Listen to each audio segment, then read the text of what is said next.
Welcome back, sports fan. I'm here with the Kraus boys, Matt and Tim, to talk a little about baseball. For each of these questions, you will both have to fill in the blank by ending each of my sentences with whatever word you like. All right, let's start it off. May the best word win. Giants not playing Melky Cabrera after suspension lifted is, Matt?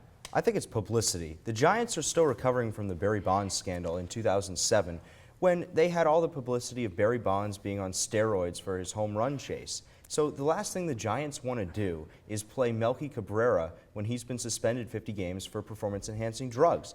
If you look at Melky Cabrera's replacements, Gregor Blanco and Xavier Nady, Cabrera has a career batting average of .284 and a wins above replacement of 11.4 total for his career. Blanco's at .252 with a WAR of 4.7.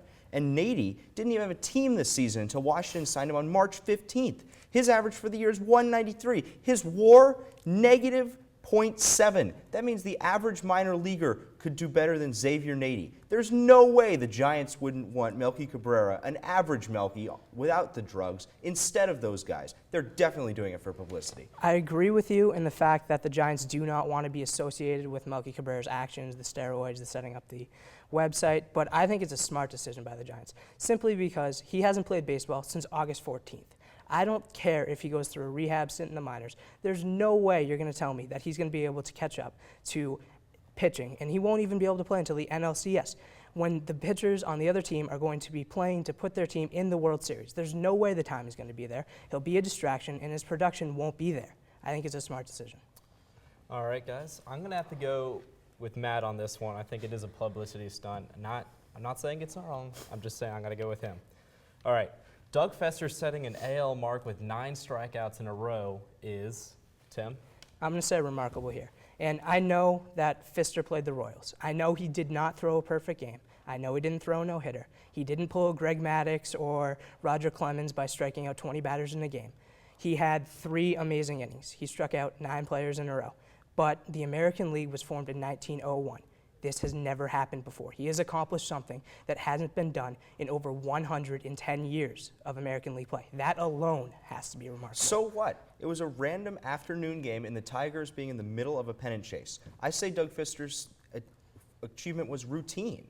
I mean, he honestly didn't know what he did. Prince Fielder came in to congratulate him, and he was confused as to what was going on. Whether he knows it or not, it happened, game. Matt. Plus, he was facing the Royals, a team with a .265 batting average. It's Kansas City. They haven't been to the playoffs in over a decade. Think of all the great pitchers that the American League has so seen. No many one has records ever in seen baseball. that happen. It has never happened in over 110 years of AL play. How can you say that it's not remarkable? It's 9 strikeouts in a row in the middle of a somewhat meaningless regular season game. Fister, Meaningless regular season game, they were in the middle of a pennant race. They've clinched the pennant race now, so it's obvious Fister was thinking about the pennant race at the time. I gotta say, I don't expect this out of Doug Fister, so I'm gonna go with it's pretty remarkable. Not routine, because I don't think he's ever done this before, obviously. All right. The Houston Astros season can be described as, Matt? I'll go with rebuilding, and we've seen the Astros be so bad this year, just making ridiculous errors and playing themselves right out of chances to win, having that month of July where they went 3-22. But they're rebuilding because they're utilizing prospects to field this squad. It's not like the Boston Red Sox where they've got over-aged guys playing on a bad team. The Astros got rid of Carlos Lee. They got rid of Wandy Rodriguez, the guys that were somewhat veteran presences on their team. And now they're just using prospects. Look at Jose Altuve. Look at Justin Maxwell. Even though he came up with the national system, he's still blossoming into an everyday player in Houston. And the pitching staff, young guys like Dallas Keuchel, are definitely coming into their own. Jim Crane, the new owner of the Astros, knew it was going to be a lame duck year because they're about to move to the AL. So they just pretty much have had a rebuilding year. I'm going to stop you there, Matt. My word is disgraceful. This team is worse than rebuilding. They really don't have any good prospects that are playing. Really, other than Altuve, who you mentioned, can you name another player that is actually looking like he can be a superstar in baseball? It's just not going to happen. This team is dead last in runs scored. They're 29th in batting average. They're 26th in ERA. They're 29th in WHIP. This team can't hit. They can't field. They can't pitch. It's disgraceful. It's embarrassing to the game of baseball. I'm going to have to go with Tim on this one. I think it is pretty disgraceful. You think about where this team was 10 years ago and now where they are, it's pretty bad. The Oakland A season can be best described as, let's go with you, Tim. I'm gonna say inspiring. On paper, the A's looked horrible at the start of the season. ESPN in its preseason rankings placed them 29th, the second worst team in baseball. But somehow they've made it work. They have one of the lowest payrolls in the game, and they last night clinched a playoff spot.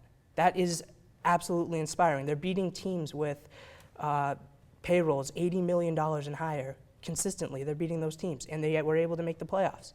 It's amazing. They made all the right moves in the offseason. They were able to get a good team, and I think it's inspiring that a team with their payroll can do what they did. I have to agree with you. My word for the Oakland Athletics this year is timely.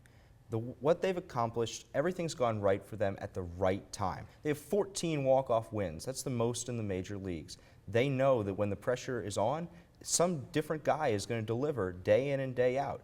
As we've seen in the movie Moneyball, this team builds themselves off of old misfits and young prospects, and they finally returned to their previous form from a decade ago this season. They've been able to do things whenever someone's gone down, be it Bartolo Colon's suspension, Brendan McCarthy getting hit by the line drive. They've had rookie pitchers like Jared Parker and Dan Straley step up and fill the void and keep them going all season long. I really look forward to watching this team play in the future. I think you got to give credit to Billy Beane, too. He's done a fabulous job there. Absolutely. I have to agree with both of you, but I'm going to say timely is the better word for this situation. We have reached the end of our fill-in-the-blank but fun, but stay tuned because when one-on-one returns, Jason will sit down with our experts to discuss the worst names in sports. Stay tuned.